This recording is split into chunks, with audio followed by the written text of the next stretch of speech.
میں عبید صاحب سے کسی کو فون کرواتا ہوں۔ زمر کو ڈر تھا فارس اس کو دیکھ کر غصہ نہ ہو جائے، وہ نہ کہتی تب بھی اس کا نکلنا ناممکن تھا۔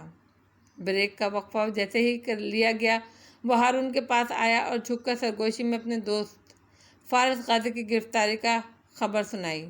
سر، آپ ایک کال کر دیں تو وہ اس پر پرچہ نہیں کاٹیں گے۔ ہارون نے بے نیاز نگاہ اس پر ڈالی۔ شلوار سوٹ میں ملبوس وہ تمکنت کے ساتھ اونچی کرسی پر بیٹھے تھے۔ اوکے، میں صبح دیکھتا ہوں۔ احمد کی آنکھوں میں بے چینی پھیلی۔ سر، صبح تک دیر ہو جائے گی، ایک دفعہ پرچہ کٹ گیا تو وہ پھنس جائے گا۔ احمد، انہوں نے ٹھنڈی نظر اس پر ڈالی۔ میں نے کہا نا، میں صبح دیکھوں گا۔ احمد کے اوپر اوس پڑ گئی۔ جی بہتر۔ سنجیدگی سے سیدھا ہوا اور کونے میں جا کھڑا ہوا۔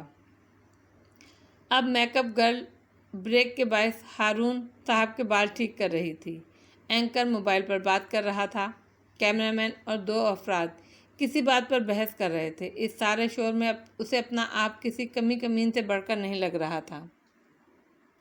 خفگی سے گردن موڑی تو کھڑکی سے باہر نیم تاریک لان میں وہ چلتی نظر آئی۔ کار کے پاس کھڑی وہ بیگ اور بلی کی باسکٹ اپنی نگرانی میں اندر رکھوا رہی تھی۔ احمد کو روشنی کی کرن نظر آئی۔ وہ تیزی سے باہر بھاگا۔ آپ میرا ایک کام کر سکتے ہیں؟ عقب میں آ کر پکارا تو آبی ایڑیوں پر گھومی۔ اسے دیکھ کر آنکھوں میں شک ابھرا۔ کیا کام؟ آپ مجھے ناپسند کرتی ہیں اور میرے کام کو بھی، جو واقعی شاید کوئی اچھا کام نہیں ہے۔ وہ اسے پہلے کبھی نہیں بولا تھا۔ آبی کے ماتھے کے بل غائب ہونے لگے۔ کیا ہوا؟ میرا دوست فارس غازی وہ بے قصور ہے اور پولیس اس کو گرفتار۔ چند الفاظ اس نے پھولی سانسوں میں ادا کیے۔ ہارون کی بے حسی کا نہ چاہتے ہوئے شکوہ کر دیا۔ آبدار سن ہو گئی۔ مجھے یقین ہے اس کو انہی لوگوں نے پھنسایا ہے جنہوں نے سعدی کے ساتھ یہ سب کیا ہے، مگر یہ بہت غلط ہو رہا ہے۔ آپ اندر جائیں احمد صاحب، میں کر لوں گی، وہ سنجیدگی سے بولی تھی اور اس کی آنکھوں میں کوئی عجیب بے بس غصہ بھی تھا جو احمد نے پہلے نہیں دیکھا تھا۔ تھانے کا پوچھ کر چند مزید سوال کر کے وہ تیزی سے آگے بڑھ گئی۔ احمد پہلے سے زیادہ ناخوش نظر آنے لگا تھا۔ معلوم نہیں اس نے ٹھیک کیا تھا یا غلط۔ جس طرح ترک تعلق پہ اصرار اب کے، ایسی شدت تو میرے عہد وفا میں بھی نہ تھی۔ رات ہر پل مزید سیاہ اور سرد ہوتی جا رہی تھی۔ زمر کو اس کمرے میں بیٹھے کافی دیر ہو گئی۔ جب اہلکار فارس کو لے کر آئے، زمر نے نگاہ اٹھا کر اس کو دیکھا۔ فارس بس ایک نظر اس پر ڈالتا سامنے کرسی پر بیٹھا۔ ہینڈ کفس، زمر نے اشارہ کیا۔ ایک اہلکار نے آگے بڑھ کر اس کی ہتھکڑیاں کھول دیں۔ آپ اپنے کلائنٹ سے بات کر سکتی ہیں۔ اے ایس پی جو اس کیس کا آئی او آفیسر بھی تھا، کمرے سے نکل گیا۔ دروازہ بند ہوا تو خاموشی چھا گئی۔ آپ کو یہاں آنے کی کیا ضرورت تھی؟ ہنا اور سیم کو اکیلا چھوڑ کر وہ درستی سے گویا ہوا۔ وہ کار میں ہیں، ان کی ذمہ داری میرا مسئلہ ہے، میں اٹھا لوں گی۔ پرس سے وہ کاغذ نکال کر اس کے سامنے کیے۔ یہ تمہارے لیگل رائٹس ہیں، یاد دہانی کے لیے ان کو پڑھ لو۔ پولیس کو کسی سوال کا جواب دینے کی ضرورت نہیں۔ صبح وہ تمہیں عدالت میں پیش کر کے جسمانی ریمانڈ لیں گے۔ زمر بی بی، مجھے اپنے تمام حقوق معلوم ہیں۔ اس کی آنکھوں میں برہمی سے دیکھا۔ آپ میری وکیل نہیں ہیں، اس لیے فکر نہ کریں۔ تم چاہو یا نہ چاہو، میں تمہاری وکیل ہوں۔ مجھے مقدمے میں پھنسا کر آپ مجھے نکلوانے کی کوشش کا دکھاوا کر کے سب کی نظروں میں معتبر بننا چاہتی ہیں، جانتا ہوں۔ فارس، میں نے یہ نہیں کیا تمہارے ساتھ، وہ تحمل سے بولی۔ ہر بات کی تیاری کر کے گھر سے نکلی تھی۔ تمہارے ہر الزام کا جواب ہے میرے پاس، لیکن میں یہاں وضاحتیں دینے نہیں آئی۔ تمہیں یہ یاد کرانے آئی ہوں کہ ہم ایک ٹیم تھے اور ٹیم ہیں۔ وہ انہی چپتی نظروں سے اسے دیکھتا رہا۔ مجھے آپ کے ایک لفظ پر بھی اعتبار نہیں ہے۔ زمر نے ضبط سے گویا گہری سانس لی اور اٹھی۔ میں جانتی ہوں تم بے گناہ ہو۔ تم نے شاید اس مقتول کو جانتے بھی نہیں، کجا یہ کہ میں اس کو جانتا بھی تھا اور جیل میں اس کو 2 دفعہ پیٹا بھی ہے۔ خوش، وہ بھی کھڑا ہوا۔ زمر بس اس کو دیکھ کر رہ گئی۔ اس لیے زمر بی بی، آپ میری وکیل نہیں ہیں۔ صبح کورٹ میں آنے کی زحمت مت کیجیے گا۔ اپنے رائٹس پڑھو اور خاموش رہو۔ وہ پرس اٹھاتی اس کی خفا نظروں سے دیکھتی باہر نکل گئی۔ دمر جس لمحے کار میں آ کر بیٹھی، قریب میں ایک لش چمکتی کار آ رکی۔ ڈرائیور نے پچھلی سیٹ کا دروازہ کھولا اور اندر سے آبدار نکلی۔ سرخ اسکارف چہرے کے گرد، کاندھے پر لمبی چین کے پرس پہ ہاتھ رکھے وہ ایک سوٹ میں ملبوس ملازم کے ساتھ سیدھی آگے چلتی گئی۔ ترک دنیا کا سما، ہفتے ملاقات کا وقت۔ اس گھڑی اے دل آوارہ کہاں جاؤ گے؟ فارس کو دوبارہ لاک اپ میں بند کر دیا گیا تھا۔ وہ سلاخوں کے پیچھے ادھر ادھر ٹہل رہا تھا۔ غصہ، بے سکونی اس کے چہرے سے عیاں تھی۔ رک کر ایک زوردار مکہ سلاخوں پر مارا۔ ہاتھ کی پشت جلد پھٹ گئی، مگر درد کسے ہونا تھا؟ غصہ، بے بسی ہر چیز پر غالب تھی۔ تبھی آہٹ ہوئی۔ اہلکار آئے، لاک اپ کھولا اور اسے باہر لے آئے۔ SHO کے روشن سے آفس میں داخل ہوتے ہی وہ ٹھٹکا۔ آنکھوں کی پتلیاں سکڑیں۔ سامنے آبدار بیٹھی تھی، چائے رکھی جا رہی تھی۔ سوٹڈ بوٹڈ ملازم ساتھ کھڑا تھا۔ آہٹ پر آبی نے گردن موڑی۔ مجھے احمد نے بھیجا ہے، مگر مجھے دیر ہو گئی، یہ FIR کاٹ چکے ہیں، نرمی سے کہنے لگی۔ کسی نے فارس کے سامنے بھی چائے کا کپ رکھا۔ وہ چپتی نظروں سے آبی کو دیکھتا رہا۔ غصہ اب غائب ہو چکا تھا۔ آپ آج بھی چائے نہیں پئیں گے کیا؟ آبی نے مسکرا کر سادگی سے کپ کی طرف اشارہ کیا۔ میم، آپ کو دیر ہو رہی ہے، باوردی ملازم نے دبے دبے لفظوں سے اسے یاد کرایا۔ آبدار نے گہری سانس بھری اور SHO کو دیکھا۔ کل بابا آپ کو خود فون کر لیں گے، تب تک مجھے امید ہے آپ ہمارے دوست پہ کسی قسم کا تشدد نہیں کریں گے۔ بالکل، آپ بے فکر رہیں، اس نے فرش شناسی سے یقین دہانی کرائی۔ اب کہ آبی نے چہرہ گھما کر افسوس سے فارس کو دیکھا۔ مجھے شرمندگی ہے، میں آپ کے کوئی کام نہیں آ سکی۔ میری سری لنکا کی فلائٹ ہے، مجھے ایئرپورٹ پہنچنا ہے۔ SHO صاحب، آپ ہمیں پرائیویسی دے سکتے ہیں؟ آبدار ذرا چونکی اور پھر سر کے خم سے SHO کو اشارہ کیا۔ چند ہی لمحوں میں وہ سب وہاں سے اٹھ کر چلے گئے۔ روشن کمرے کا دروازہ بند ہوا تو پیچھے خاموشی چھا گئی۔ جی کہیے، آبدار سکون سے اس کی طرف رخ کیے پوچھنے لگی۔ آپ سری لنکا جا رہی ہیں؟ آبی نے سر ہلایا۔ پوچھ سکتا ہوں کیوں؟ اس کی نگاہیں آبدار کی آنکھوں پر جمی تھیں۔ آبدار نے ایک لمحے کے توقف سے جواب دیا۔ اپنی ریسرچ کے سلسلے میں، وہ جو آپ کلینیکل ڈیتھ سے گزرنے والے مریضوں پر کرتی ہیں۔ اچھا، ٹھیک۔ وہ ٹیک لگا کر بیٹھا، انگلی تھوڑی تلے رکھی، کچھ سوچا۔ یعنی کہ آپ کسی مریض کا انٹرویو کرنے جا رہی ہیں؟ آبدار نے اس دفعہ 2-3 سیکنڈ کا توقف کیا۔ جی، اس کی آنکھوں میں سایہ لہرایا۔ وہ غیر آرام دہ نظر آنے لگی تھی۔ کیا وہ مریض سعدی یوسف ہے؟ وہ اسی انداز میں بولا۔ آبی کے ہاتھ پیر ٹھنڈے پڑ گئے۔ سوری آبدار بی بی، وہ آگے کو ہوا۔ اس کی آنکھوں میں جھانکا، ہلکا سا مسکرایا۔ مجھے معلوم ہے آپ کے والد اس کے اغوا اور روپوشی میں ملوث ہیں، اور یہ بھی کہ وہ سری لنکا میں ہے، یہ بھی میں جانتا ہوں۔ آپ اپنے والد کے لیے کتنی حساس ہیں۔ مجھے نہیں معلوم آپ کیا کہہ رہے ہیں، وہ ناراضگی سے کہتی اٹھی۔ واپس بیٹھو، وہ اتنے کاٹدار انداز میں بولا کہ آبی کے کان سرخ ہوئے اور وہ واپس بیٹھی۔ مجھے اونچی آواز سے مت ڈرائیں، میں کسی سے ڈرتی نہیں۔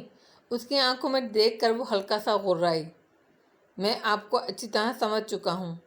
آپ خطرناک ہیں، نہ کہ سادہ اور معصوم، مگر آپ کا ضمیر زندہ ہے۔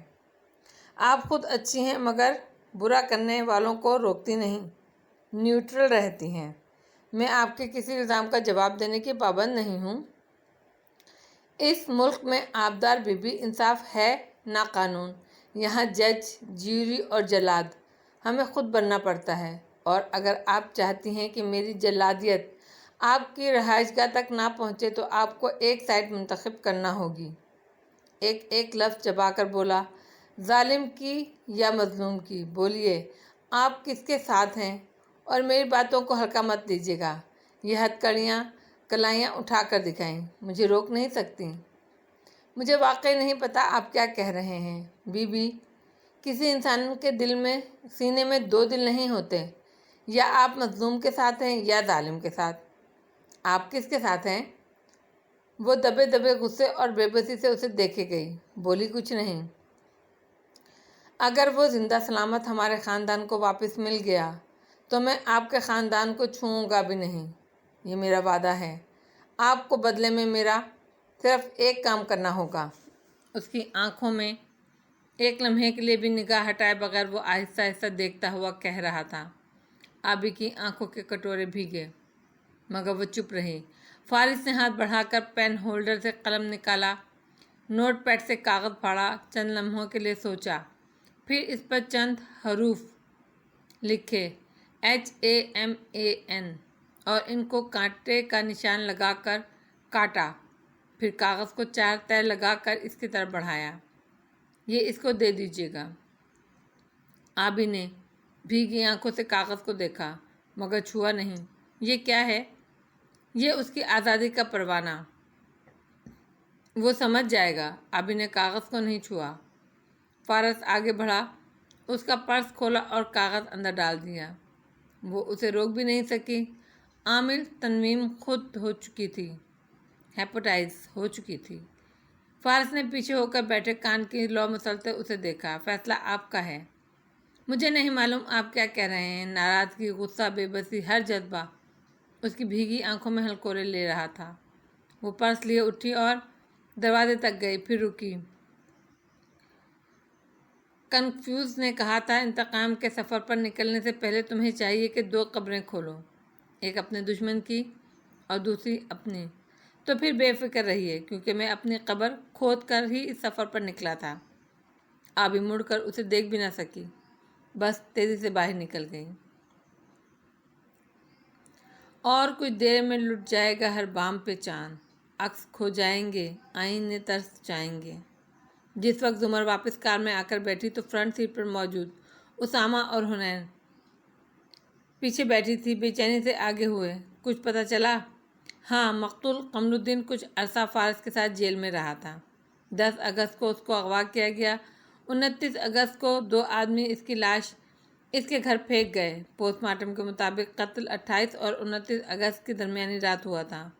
ان 2 آدمیوں میں سے ایک ناظم پکڑا گیا ہے، وہ بھی فارس کے ساتھ جیل میں تھا۔ اس کی شہادت پر پولیس نے فارس کو گرفتار کیا ہے۔ ناظم کا کہنا ہے آدمی کو گولی فارس نے ماری تھی۔ ظاہر ہے وہ جھوٹ بول رہا ہے، سیم نے کہا۔ سیم فوراً بولا۔ زمر نے گہرا سانس لیا۔ ہاں ظاہر ہے۔ خیر، کل صبح فارس کو ہم عدالت میں پیش کر کے جسمانی ریمانڈ لے لیں گے۔ جسمانی ریمانڈ کیا ہوتا ہے؟ یعنی کہ پولیس کچھ دن کے لیے ملزم کو تھانے میں رکھ کر اس سے تفتیش کرے۔ زمر سیٹ بیلٹ پہنتے ہوئے بتا رہی تھی۔ مرڈر کیس ہے، 14 دن کا ریمانڈ مل سکتا ہے، لیکن اکٹھا نہیں، 3 دن، 5 دن کر کے، یعنی اتنے دن وہ اس ASP کی تحویل میں ہوں گے۔ حنین بے بسی سے بولی تھی۔ نہیں، یہ کیس اس کے تھانے کا نہیں ہے۔ جو SI اس کے ساتھ ہمارے گھر آیا تھا، یہ اس کا کیس ہے۔ سرمد شاہ صرف معاون تھا، کیونکہ ناظم کو سرمد شاہ کے علاقے سے اسی کی مدد سے گرفتار کروایا گیا ہے۔ یعنی اگر سرمد شاہ نہ ہوتا تو یہ سب اتنا آسان نہ ہوتا۔ حنین نے کیا سوچ کر یہ کہا زمر جانتی تھی، مگر اب اس بات پہ کیا تبصرہ کرتی؟ گھر میں ایک عجیب تنہائی کا احساس ہر کونے میں سے ٹپک رہا تھا۔ ابا اور ندرت کو ان کی واپسی تک لا علم رکھنے کا فیصلہ کر کے وہ تینوں زمر کے کمرے میں آ گئے۔ دروازہ بند کیے سیم نے ایک ایک چٹکنی اور لاک چڑھایا۔ خوف ان کے آس پاس سانس لے رہا تھا۔ میں اور ہنا بیڈ پر سو جائیں گے، تم صوفے پر سو جاؤ، زمر نے نرمی سے اسے پکارا، جو آج ایک دم بڑا اور سنجیدہ سا نظر آنے لگا تھا۔ نہیں، میں اپنے کمرے سے میٹرس لے آیا ہوں، نیچے ڈال لوں گا۔ یہ صوفہ بہت سخت ہے، اس کے ساتھ کا لاؤنج میں ہے نا۔ ایک دن میں لیٹا اس پر تو وہ دن میری کمر دکھتی رہی۔ زمر نے بے اختیار اس خالی صوفے کو دیکھا۔ دل کو زور سے کسی نے جیسے مٹھی میں لیا تھا۔ رات قطرہ قطرہ پگھلتی رہی۔ تینوں کھلی آنکھوں کے ساتھ چت لیٹے رہے۔ پھر ہنا بولی، یہ قتل 28 اگست کی رات کو ہی کیوں ہوا؟ ہم دونوں کو پتہ ہے سب کس نے جان بوجھ کر اسی رات کو کروایا جب ہسپتال والا واقعہ ہوا، لیکن وہ الجھ گئی تھی۔ وہ یہ سب تبھی کروا سکتے ہیں جب ان کو آگ لگنے سے پہلے معلوم ہو چکا ہو کہ فارس یہ کرے گا۔ دیکھو، آگ کا سن کر ان کا شک فارس کی طرف جانا تو بنتا ہے، مگر ان کو پہلے کیسے معلوم ہو سکتا ہے؟ یہ صرف میرے اور فارس کے درمیان تھا، ہم نے کسی سے فون پر بھی ڈسکس نہیں کیا۔ سیم خاموش لیٹا، ان کی باتیں سنتا رہا۔ وہ اس سے کچھ نہیں چھپا رہی تھی۔ گھر والوں سے باتیں چھپانے کی نتائج کبھی اچھے نہیں نکلتے۔ ہو سکتا ہے ان کو یہاں پہلے نہ معلوم ہو، مگر اتفاق سے اسی رات اسی شخص کا قتل ہوا جس کا فارس سے کوئی تعلق بھی تھا، اور میں اسے اتفاق نہیں مان سکتی۔ کیا کوئی شخص ماموں کا جعلی ایلیبائی نہیں بن سکتا؟ کورٹ میں کہہ دے کہ فارس غازی اس رات میرے ساتھ تھا۔ استغفر اللہ حنین، یہ جرم ہے، اور جرم پر جرم کبیرہ ہے۔ وہ خاموش ہوئی۔ حنا شرمندہ ہوئی۔ میرا یہ مطلب نہیں تھا۔ ادھر قصر کاردار کی اسٹڈی کی کھڑکیوں پر بارش کی ننھی بوندیں گر رہی تھیں۔ دھندلے شیشے کے پار دیکھو تو ہاشم کے سامنے ناخوش سا خاور کھڑا تھا۔ سر، آپ کو گھر کی تلاشی سے روکنا نہیں چاہیے تھا۔ میری ساری محنت کو اس ایک چیز نے کمزور کر دیا ہے۔ وہ لڑکا میرا دروازہ توڑنے والا تھا، میں کیسے نہ کھولتا؟ ہم سب کچھ خود سے شک ہٹانے کے لیے کرنا ہی پڑتا ہے۔ یہ بھی ہے، بہرحال میں سب درست کر لوں گا۔ فارس اگلے کئی سال جیل سے باہر نہیں آئے گا۔ اور ان سب سے دور تھانے کے نیم اندھیر کمرے میں تیز روشنی کا بلب جھول رہا تھا۔